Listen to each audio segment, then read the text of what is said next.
السلام علیکم ورحمۃ اللہ وبرکاتہ۔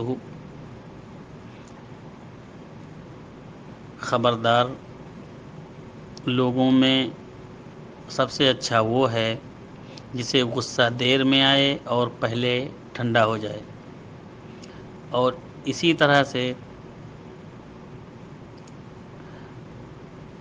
لوگوں میں برا وہ آدمی ہے کہ جسے جلدی غصہ آئے اور بہت دیر میں ٹھنڈا ہو۔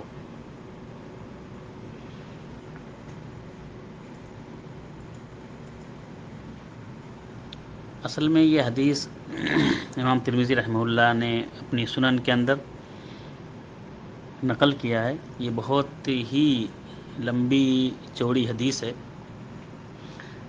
تقریباً ایک صفحہ سے زیادہ کی۔ تو اگر میں اس پوری حدیث کا عربی عبارت پڑھ کے اس کا ترجمہ کروں گا تو بہت زیادہ ٹائم لگے گا۔ اس کے لیے میں مناسب سمجھتا ہوں کہ خالی اس حدیث کا ترجمہ میں آپ کے سامنے بیان کر دوں، پوری حدیث کا۔ ابو سعید خدری رضی اللہ تعالی عنہ کہتے ہیں کہ ایک دن رسول اللہ صلی اللہ علیہ وسلم نے ہمیں عصر کے کچھ دیر پہلے عصر کی نماز پڑھائی، پھر خطبہ دینے کھڑے ہوئے، اور آپ نے قیامت تک ہونے والی تمام چیزوں کے بارے میں ہمیں خبر دی، پیشین گوئیاں کی۔ اللہ کے نبی صلی اللہ علیہ وسلم نے قیامت تک ہونے والی تمام چیزوں کے بارے میں۔ یاد رکھنے والوں نے اسے یاد رکھا اور بھولنے والوں نے اسے بھلا دیا۔ حفظہ من حفظ ونسیہ من نسیہ۔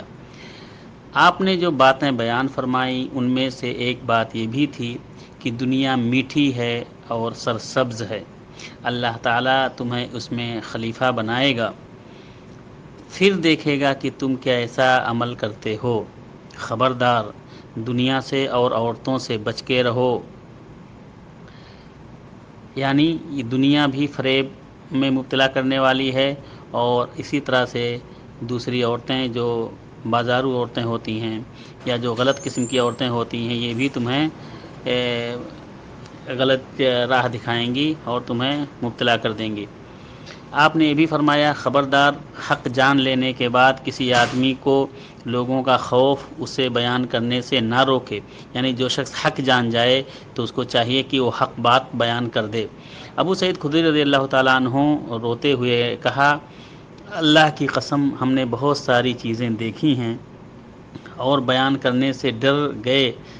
آپ نے یہ بھی بیان فرمایا، خبردار، قیامت کے دن ہر وعدہ یا عہد توڑنے والے کے لیے اس کے عہد توڑنے کے مطابق ایک جھنڈا ہوگا، اور امام عام کے عہد توڑنے سے بڑھ کر کوئی عہد توڑنا نہیں ہے۔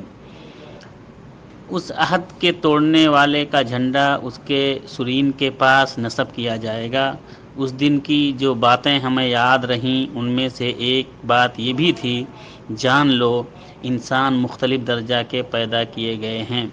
کچھ لوگ پیدائشی مومن ہوتے ہیں، مومن بن کر زندگی گزارتے ہیں اور ایمان کی حالت میں دنیا سے رخصت ہوتے ہیں۔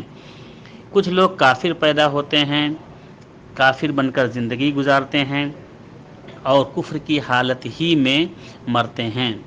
کچھ لوگ مومن پیدا ہوتے ہیں، مومن بن کر زندگی گزارتے ہیں اور کفر کی حالت میں ان کی موت آتی ہے۔ کچھ لوگ کافر پیدا ہوتے ہیں، کافر بن کر زندہ رہتے ہیں اور ایمان کی حالت میں ان کی موت آتی ہے۔ کچھ لوگوں کو غصہ دیر سے آتا ہے اور جلد ٹھنڈا ہو جاتا ہے۔ کچھ لوگوں کو غصہ جلد آتا ہے اور دیر سے ٹھنڈا ہوتا ہے۔ یہ دونوں برابر ہیں، جان لو۔ کچھ لوگ ایسے ہیں جنہیں جلد غصہ آتا ہے اور دیر سے ٹھنڈا ہوتا ہے، جان لو ان میں سب سے بہتر وہ ہے جو دیر سے غصہ ہوتے ہیں اور جلد ٹھنڈے ہو جاتے ہیں، اور سب سے برے وہ ہیں جو جلد غصہ ہوتے ہیں اور دیر سے ٹھنڈے ہوتے ہیں۔ جان لو کچھ لوگ اچھے ڈھنگ سے قرض ادا کرتے ہیں، اچھے ڈھنگ سے قرض وصولی کرتے ہیں۔ کچھ لوگ بدسلوکی سے قرض ادا کرتے ہیں اور بدسلوکی سے وصولی کرتے ہیں۔ جان لو ان میں سب سے اچھا وہ ہے جو اچھے ڈھنگ سے قرض ادا کرتا ہے اور اچھے ڈھنگ سے وصول کرتا ہے۔ جان لو غصہ انسان کے دل میں ایک چنگاری ہے، کیا تم غصہ ہونے والے کی آنکھوں کی سرخی اور اس کی گردن کی رگوں کو پھولتے ہوئے نہیں دیکھتے؟ لہٰذا جس شخص کو غصہ کا احساس ہو وہ زمین سے چپک جائے۔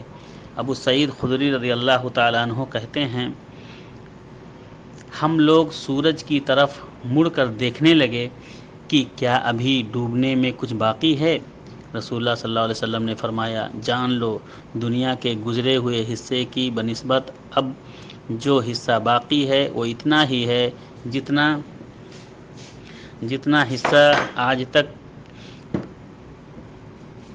حصہ آج کا تمہارے گزرے ہوئے دن کی بنسبت باقی ہے۔ امام ترمذی رحمہ اللہ کہتے ہیں کہ یہ حدیث حسن صحیح ہے، لیکن سند کے اعتبار سے یہ حدیث ضعیف ہے۔ اس سند میں ایک راوی ہیں علی بن زید بن جدعان جو ضعیف ہیں، اس لیے یہ حدیث کی سند ضعیف ہے۔ لیکن اس حدیث کے کئی ٹکڑے، اس حدیث لمبی حدیث ہے، اس حدیث کے کئی ٹکڑے دوسری حدیثوں کی سپورٹ کی وجہ سے صحیح ہیں، جن کے شواہد موجود ہیں۔ بہرحال اس حدیث سے پتہ چلا کہ اللہ رب العالمین کن لوگوں کو پسند فرماتے ہیں اور کن لوگوں سے ناراض ہوتے ہیں۔ ان میں سے جن کو پسند کرتے ہیں ان میں سے وہ لوگ بھی ہیں کہ جن کو غصہ دیر سے آتا ہے اور جلدی ٹھنڈا ہو جاتا ہے، اور اسی طرح سے ان لوگوں کو ناپسند کرتے ہیں کہ جن کو غصہ جلدی آتا ہے اور بہت دیر میں ان کا غصہ ٹھنڈا ہوتا ہے۔ اللہ رب العالمین ہم تمام لوگوں کو اچھی خصلتوں کا حامل بنائے اور بری خصلتوں سے بچائے، آمین۔ السلام علیکم ورحمۃ اللہ وبرکاتہ۔